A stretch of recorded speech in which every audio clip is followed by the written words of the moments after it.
Ana, kita panggil Mas Ebes. Mas Ebes. Iya. Mas Ebes adalah Mas Sumadi yang punya gawe.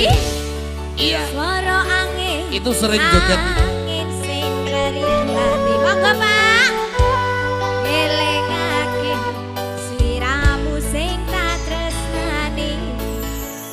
Pengen nangis ngetoke elo ning pipi. Sing naweruh senadyan mung ngono iki. Kalemo ning aku tambah nono rasa kangen ning atiku.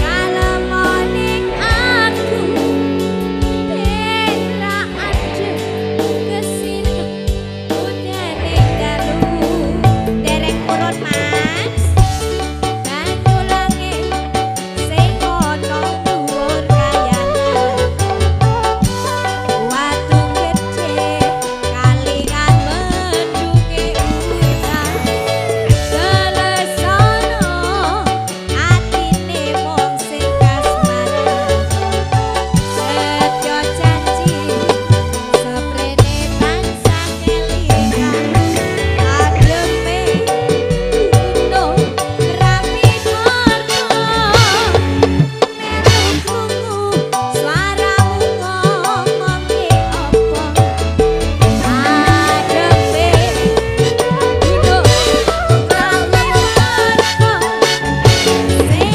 nyekang Wonosari Yogyakarta. Osi bersama